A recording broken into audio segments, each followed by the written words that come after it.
Hey, Mommy. Welcome to the Mommy Collective podcast. I'm Paulina Rowe, and this is your space, the No BS All Vibes podcast for ambitious moms who know that motherhood and big dreams go hand in hand. Whether you're killing it in the boardroom, hustling on your side gig, or just trying to get through the day without reheating your coffee for the third time, and yes, girl, we've all been there, this is the place for you. We're here to flip the script on the whole you can't have it all narrative, because spoiler alert, you can. Motherhood doesn't dim your ambition, it actually fuels it. And we're going to talk all about it. The wins, the struggles, and the moments that make you say, damn, I am really doing this. So buckle up, boo. We're diving into real talk, inspiration, and the occasional hot take to keep you fired up and thriving. This is the Mommy Collective. Let's do this.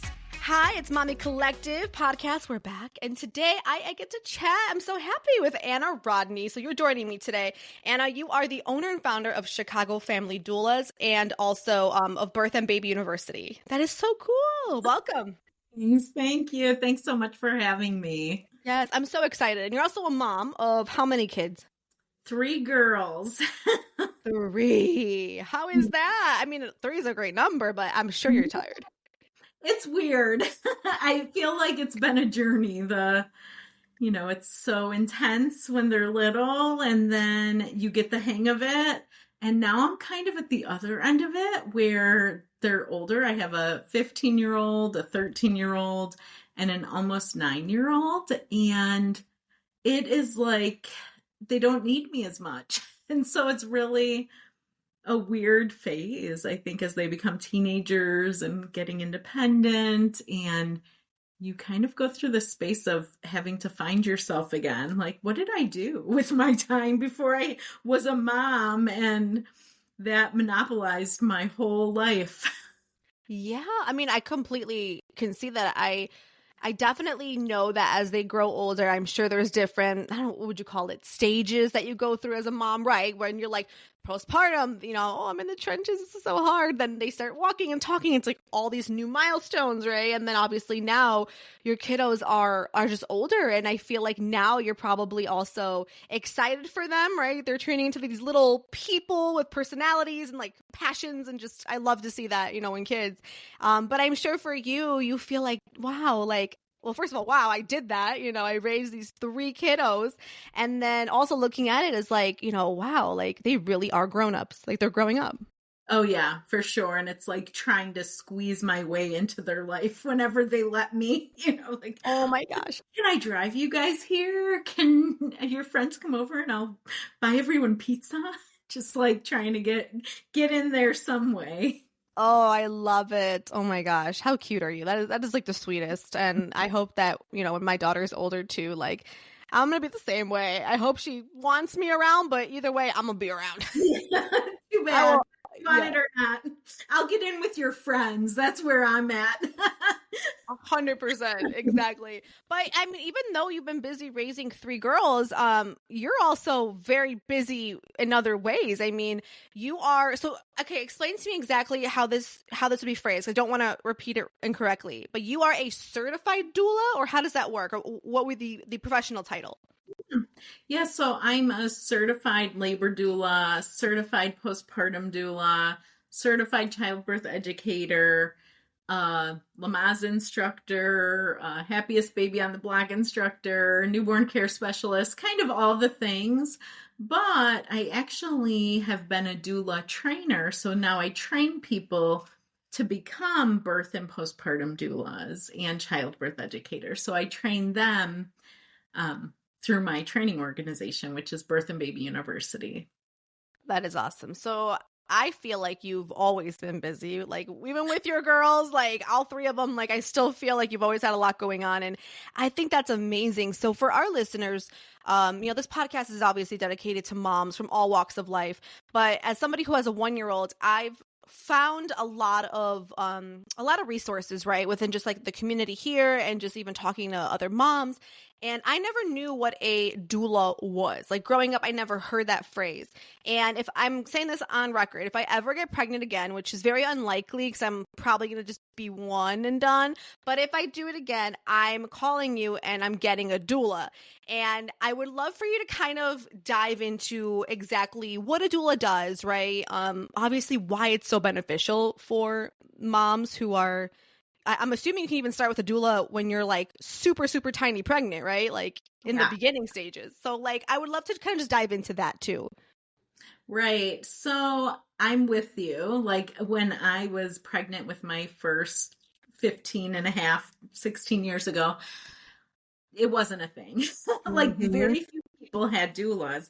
I was a lucky one that my good friend, and I supported their family as a respite worker, they had doulas. And so she said, Anna, if you want to have an unmedicated birth, you should have a doula. And I say that, and she got me a doula. And I say that not because doulas are only for unmedicated births, because they're absolutely not. But back then, that was kind of what people thought of with doulas. Like doulas are great for unmedicated births. So doulas support families, just like you said. It could start super early on in pregnancy. Somebody can find out at 8 weeks that they're pregnant, and they will know, I want support through this. I am overwhelmed. I don't even know where to begin. A great place to begin is with a doula, because a labor doula helps families navigate pregnancy, birth, and then immediate postpartum. But of course, in pregnancy, there's so many things to navigate. And I always think, when you put it out there, if you're on Facebook and you put it out there, you're getting all kinds of advice that might not be fitting for you. And it might be actually like the opposite of what you would do, but you just don't know that it's bad advice. So doulas help navigate that with families so that families can have the experiences that they want and that fit them. So short answers, doulas are unbiased support people for the non-medical sorts of things, right? So we help with navigating options, choices, helping families get their grounding. We teach them about possibilities, but we're not giving medical advice. So birth doulas do that. Postpartum doulas support families after the birth doula's time is over, right? So we take care of the families, and we're not just taking care of the baby, we're taking care of the entire family. We're making sure that the mom is getting rest, the partner is getting rest, that they know how to do things. We're teaching them about their baby. We're teaching them about what's normal. We're teaching them about feeding their baby, newborn sleep, all of it. And then we usually stay with families anywhere from like 3 to 4 to 5 months. It really just depends on the family. Yeah, no, I mean, absolutely agree with that. It does depend on the family. And I think that these resources are so underappreciated, and as somebody who was postpartum, and like, I think you and I even spoke about it. To me, it was just always so important to make sure that like I was okay as a new mom, because I know a lot of times we're thinking about baby, as we should be, of course, right? Everyone's thinking about the baby, and then, but I'm like, well, mom, and I've been through this recently, and a year ago, it's like, well, mom also, like, we got to make sure she's taken care of, and the family, like you mentioned, I think is so important. When you were talking about birth doulas, you mentioned that the doula would assist you in situations, or you mentioned options. What are some of those options that you see quite frequently that are presented to moms who are going to give birth? Right. So I think a lot of families don't realize they have choices, right? Like if they're talking with their doctor and their doctor says, oh, let's induce you at 39 weeks, or let's induce you at 40 weeks. That's a choice. So that's an option. So finding out why, finding out if there's reasons, what their comfort levels are. It could be about whether or not they want to do medication, when they want to do medication, if they want an epidural, when they want an epidural, if they want it immediately when they get to the hospital. What is an epidural? I mean, like, yes, so many things. Like, we'll talk to families and they'll say, oh, I want an epidural and then I want to get in the tub or the shower. And I'm like, okay, well, let's talk through that. So not understanding what everything entails. But a doula has a really broad lens. So we understand what things entail, and we try to help families navigate those so they have autonomy and they could have those conversations with their care team. Absolutely. No, and I agree with that, because a lot of times too, I feel like, and I can't speak for every mom, but for me, I was new to this, and I these are terms I've never heard of, or these are options that I may not be aware of. So that's why I'm an advocate for a doula, because I clearly can see that, as somebody who has no experience giving birth, well, I didn't at the time, somebody who obviously doesn't do this, for a living, I think it can be overwhelming as well. And especially when there's situations where, things go down in the delivery room, like we want to make sure we have the best options available. Absolutely right. Exactly. You bring up a great point. I'm talking about preparing for the birth, and then absolutely in labor, what you just mentioned, so many things can come up, right? Like maybe they didn't plan to do an epidural and then their birth is 30 hours long and they're like, I can't do this anymore. What are my choices? And like a doula can walk them through that and support them through that. So yeah, so it's absolutely like helping them prepare to have a positive experience and then navigating everything in the moment. Absolutely. And what about for, the term birth plan? I'm not going to lie, Anna, you're going to hate me. I'm not a fan of that. And I only say that because, excuse my French, but like shit hits the fan, right? And I feel like I didn't have a birth plan. Like, I'm not even being funny. Like, my plan was just to give birth and like do it safely. And like, I'm like, whatever, is the best for and safest way for me and baby. And that was sort of my plan. I mean, obviously I went in because I was induced because I had gestational diabetes.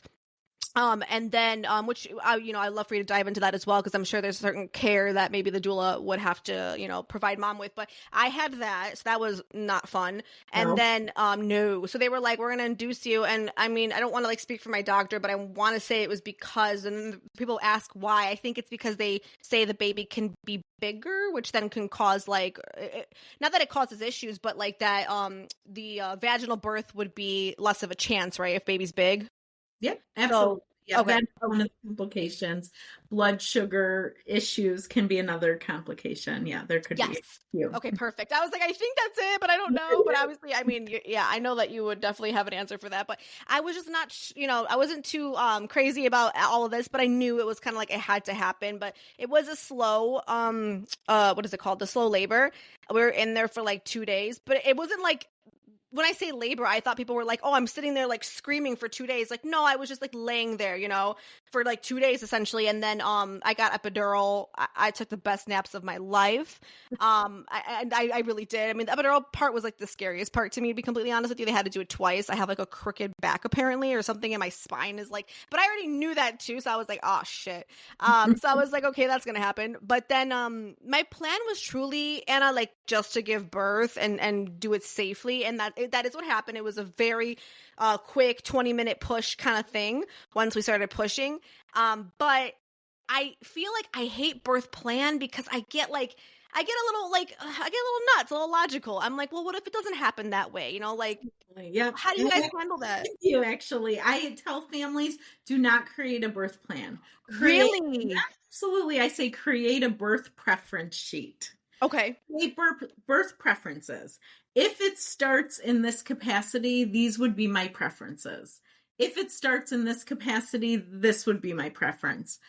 And then have a preference A, B, C, because if it doesn't start in those ways, what would be your next preferences? How do you feel about these things? I mean, birth is unpredictable. I mean, I'm so glad you said you had a 2-day induction, because I can't tell you how many people say, I'm going to get induced at 8 a.m. so that, by 4 o'clock, baby will be here and everything will be. Oh, no. And, then we could get home tomorrow.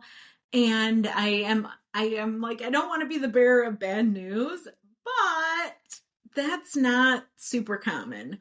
Absolutely. Could it happen? Sure. Birth is unpredictable. Could you have a 5-hour induction? Absolutely.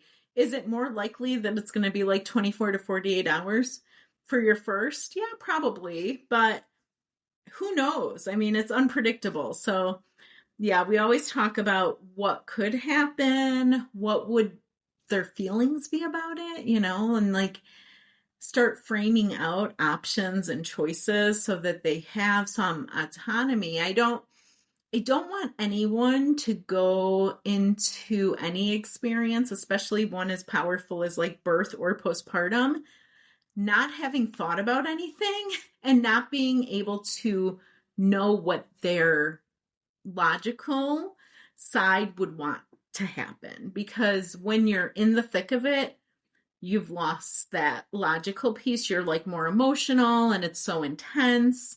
Mm-hmm. So, yeah, I really want people to have thought through things. I don't want them to be introduced to something for the first time in labor.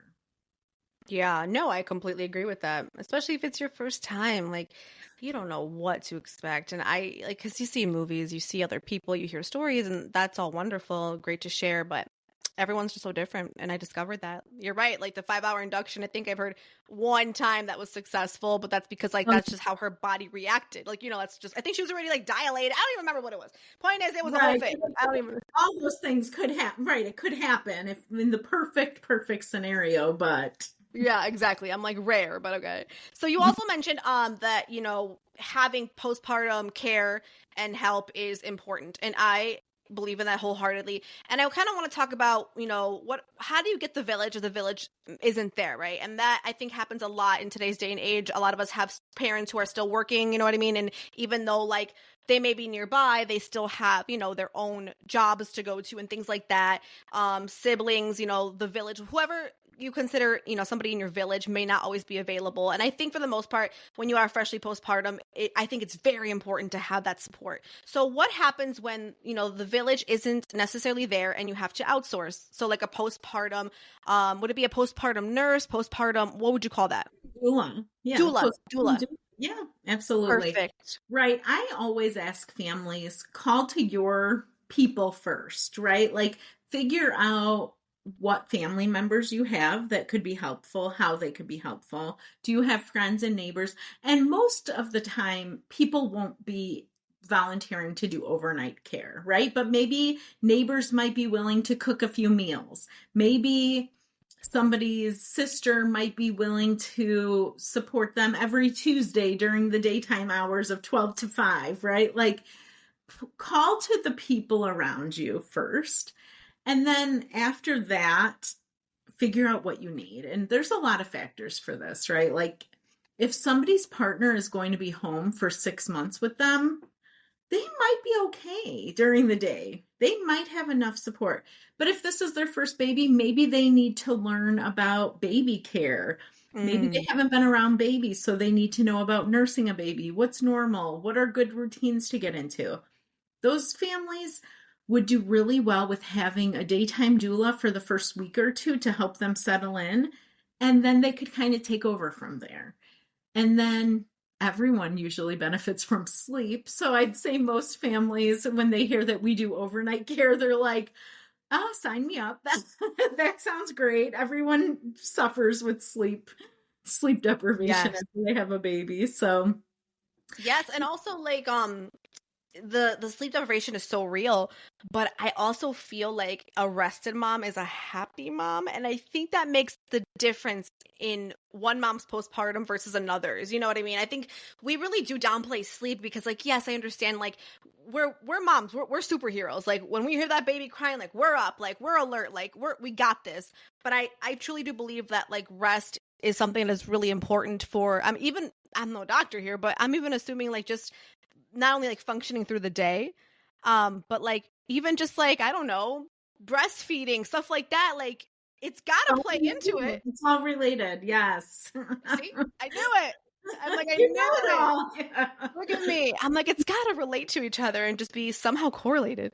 Oh, yeah, for sure. Right. Sometimes, people will come to us because they're struggling with nursing. And then once they start getting good sleep every night, nursing isn't really an issue anymore. They're just so overwhelmed and their body wasn't functioning as well. They weren't eating well. They weren't sleeping well. They weren't getting enough fluids, and all those things come into play. But absolutely. I mean, what you just said hit the nail on the head. Like, the worst thing you want to happen is to look back at the first 3 months, first 6 weeks, and say, it's such a blur. I don't even remember anything. I just remember, we call it zombie mode. Oh But I my just God. being like in zombie land, like Yeah. not really coherent, no energy whatsoever. Mm. Like, that just wasn't really, I don't remember enjoying my baby. I remember trying to figure it out and being sleep deprived and exhausted. And it's like, I think one thing that the COVID time helped with, people kind of changed their values a lot. I Mm. saw a change in what families were telling me, and a lot of things that families were saying revolved around, like, I'm only going to have 1 or 2 kids. I want this to be something I look back on and enjoyed and didn't feel so overwhelmed. Like, I want to enjoy this time. It's so Hmm. important to enjoy it. And I've been saying that to families for years, but it was nice to hear it come back at me. Yeah. Oh my God. No, I mean, like, I think that is so true. And one thing that I think a lot of us moms say, that the first couple months were a blur, right? And it was survival mode. And of course, I mean, it is, of course, but I do think if there are ways, and I'm such an advocate for this, I swear to God, Anna, like if there are ways to make your experience just more enriching, or just, more just easier, more better, where, you can remember some of these moments, because trust me, like, yeah, you're gonna forget some of them, just because it is a lot going on. Like, don't feel ashamed if that's your situation, because that happens. But I definitely feel like, the services that you provide and that your team does, I think is really important for new moms.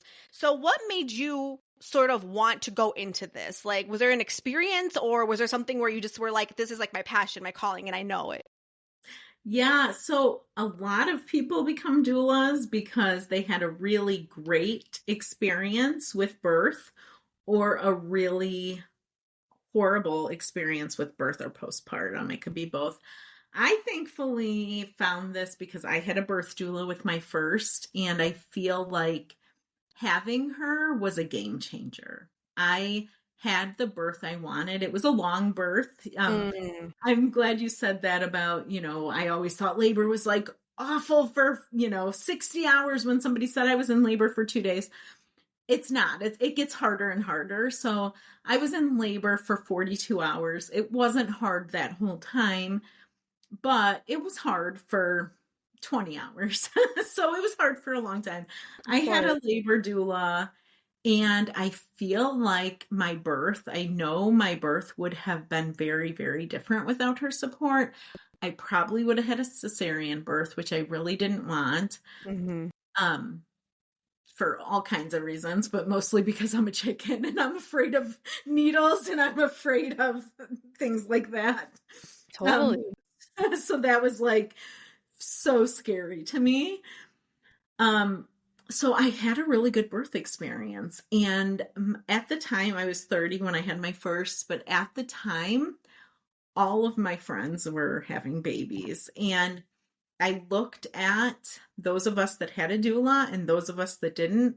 Those Hmm. of us that had a doula had an amazing birth experience, really positive postpartum experience. We felt really good about ourselves. We felt confident. We felt like we did it, and my friends that didn't have a doula just wondered what the heck happened. Like, I don't know what happened. I just went in for this, and then this happened and this happened.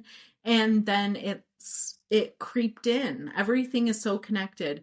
Their negative birth experience creeped into their postpartum experience, and then they had postpartum depression, and then they had Mm. struggles with nursing their baby. It was like one thing led to another in the negative way when they didn't have the support. And then for me, I had the support, and one thing led to another. And overall, I loved being a mom and all of it that it entailed immediately. Not that everybody experiences it like that, but I did. I was Yeah. And I think, I could pinpoint things like I took a childbirth class. I had a doula. Those were the two things that were different. I chose a midwife instead of an OBGYN. So Okay. those things made a big difference and kind of changed. I always say it changed the trajectory of my entire life. I was a special ed teacher. Wow. I have my background. I have my master's in education and I love teaching. But like after having a baby, and I think a lot of moms experience this, but after I had a baby, I was like, teaching is important, but mothering and parenting is so important. Like that is the most important thing.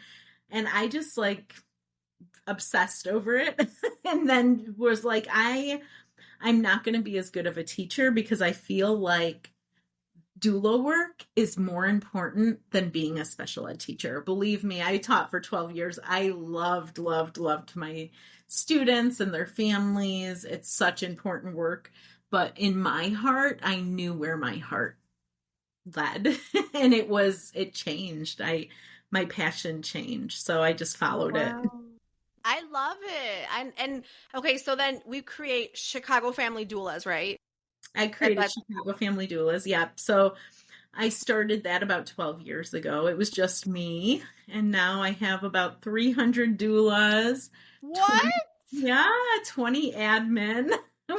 So between Chicago Family Doulas and then some of the admin mostly focus on Birth and Baby University with me, but mostly Chicago Family Doulas. But yeah, we have a huge team, a huge reach. We support so many families. It's really incredible. I love it. That is awesome. I know with you guys, because you offer other services too. I did the placenta. What is it called? Encapsulation. Oh, you did awesome. I did with you guys. Yeah, you guys were so awesome because I was like, this is weird. I'm handing you my organs in a cooler, but it was so cool. And like, I felt weird.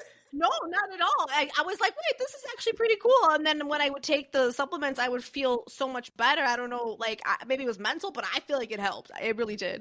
Yeah, a lot of people say that.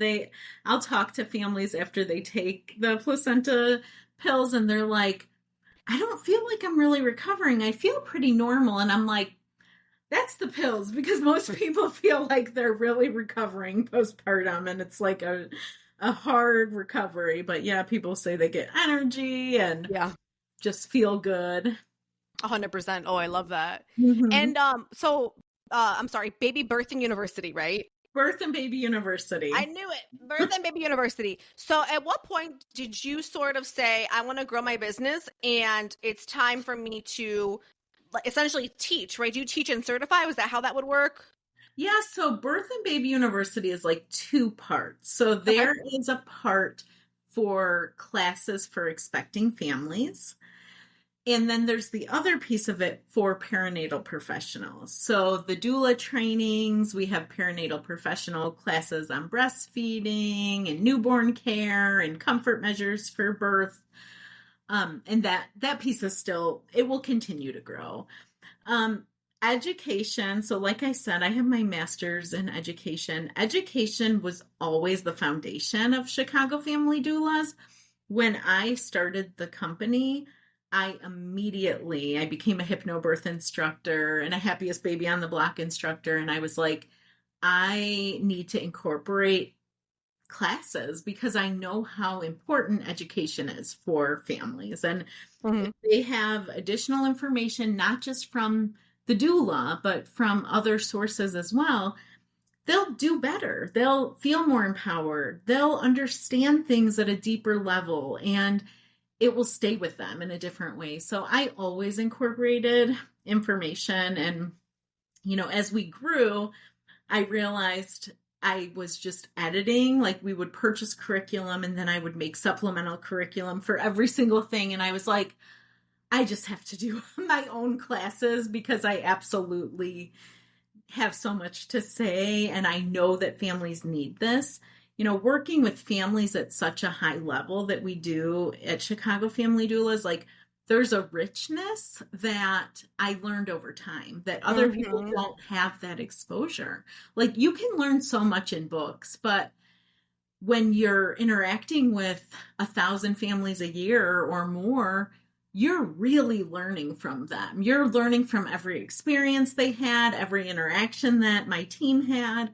And I was able to incorporate that into our childbirth classes. And then I was a doula trainer for a national organization for 7 years. And I did the same thing. I started off, I made my own activities, I added to their course. Then I ended up making my own book that I sent with them for every training that I did. And I was like, I have too much to say. I need to just make my own doula training. I have too many big ideas of how this should go, what people need to know, what the certification process should be like. I just, I'm never going to be content doing this for someone else when I have all these big ideas for it. So Birth and Baby University started about 4 years ago when I built my own classes and really invested my time and energy. But we're a huge hub. I mean, we have classes. We're adding more classes always. But yeah, we have like a childbirth class, comfort measures, bringing home baby, newborn care 101, breastfeeding. A twin class is coming really soon. VBAC class is coming. So we're just always going to be adding. We'll have a newborn sleep class eventually. Like I have a lot of ideas and things that will be always be coming.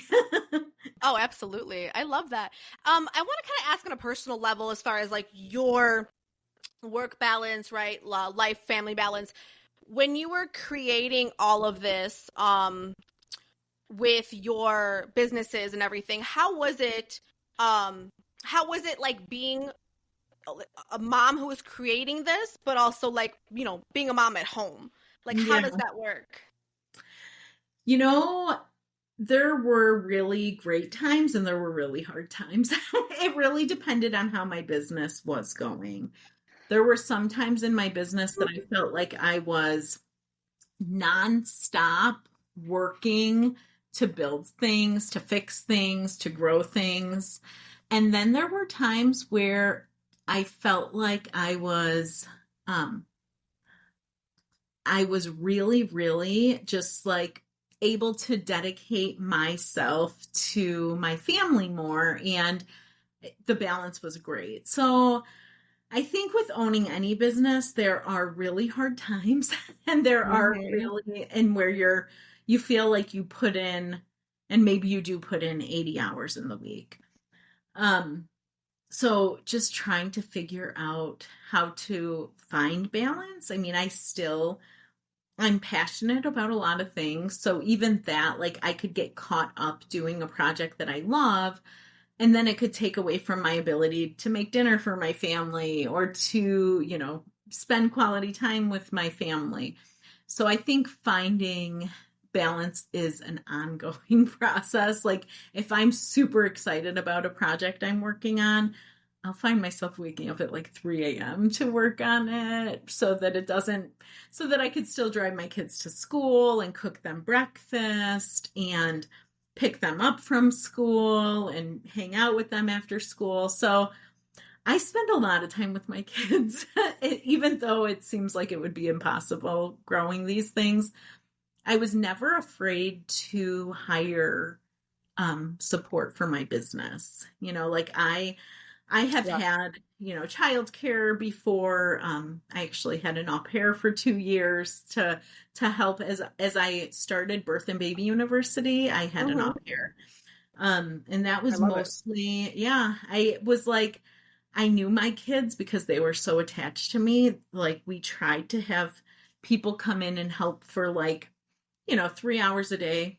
It didn't work. My daughter was at the door, hanging from me, crying for me. It was like so much more stressful. And this was probably like 6 years ago or 5 years ago. I was like, I am going to start Birth and Baby University and I need to be able to work.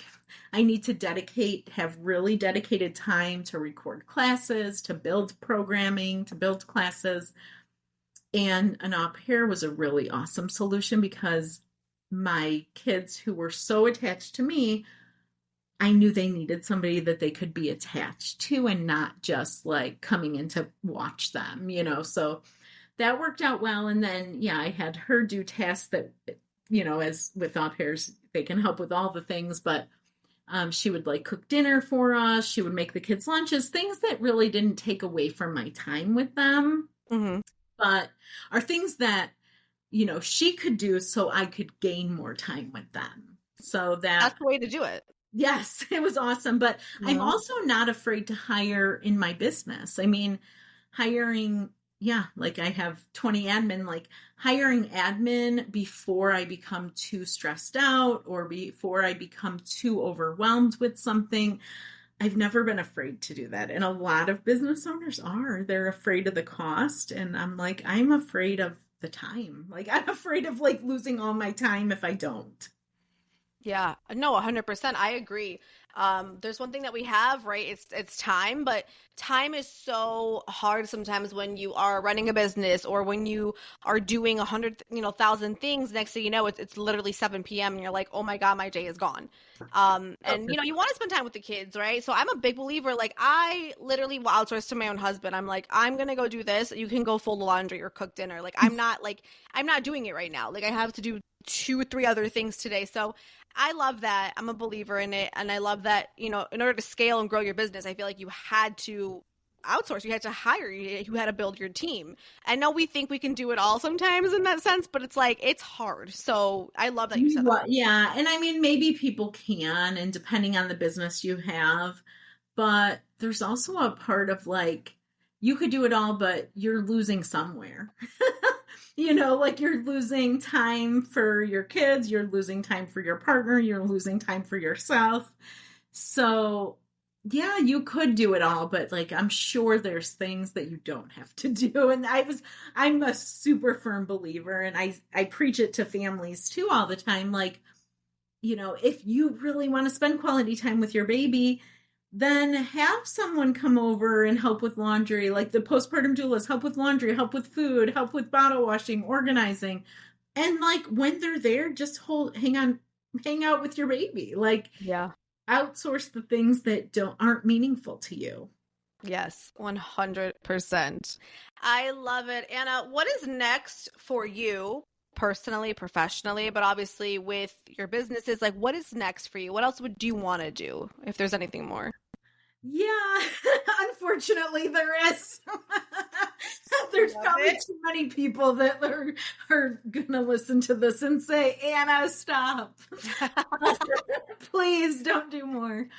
Well, really, really growing Birth and Baby University, that's where my focus is right now. I think it's so important for families to have access to a solid, supportive community. So we have that we have an app through Birth and Baby University. So families can join Birth and Baby University app, download that. It's free. And then there's communities in there where we have discussions and support them, answer questions for them. So really building up that community space, really building up our classes. And then we also have that for doulas. So there's a community space for doulas on that app, and other agency owners and perinatal professionals, and building up those courses. I am excited to kind of see the next phase of Birth and Baby University. And it's a project, so it's not as time consuming or demanding. So I love that because, owning Chicago Family Doulas and managing that forever, I've really been able to step back and I mentor my admin and they deal with most of the things. So the day-to-day I'm not really caught up on. So I get to, have more autonomy with my time and enjoy my kids more. I think we'll have some family time. We're big travelers. So my kids and I have been to 43 states. So we have 7 more to go to. So we have those 7 that we need to do before my oldest graduates high school. So we have 3 more years left to do those. And how fun. Yeah. So I think, Yeah, I think I'm at a really amazing place of balance. So I love, I love where I am right now. I love it. And I'm so happy that you were able to come on today, share obviously your story, and then, share everything that we need to know about doulas and any kind of support that moms are looking for. So I appreciate it. Where are the resources online? Where can we go for more information on both? Yeah, so Chicago Family Doulas has a really great website where you can navigate things pretty easily. Birth and Baby University website, also the app. Birth and Baby University app is downloadable for Apple and Google Play. And yeah, you could always shoot us an email. Our hello at chicagofamilydoulas.com email is well monitored, so people will get back to you right away. I love it. Yes, yes, it is. Because I've reached out to you guys and you guys are quick. You guys are on it. And yeah, I love everything you provided us today, with and to all the moms listening that are going to benefit from all these resources. So thank you, Anna, so much. We appreciate you and we'll talk to you soon. Thank you so much. Thanks, Thank everyone.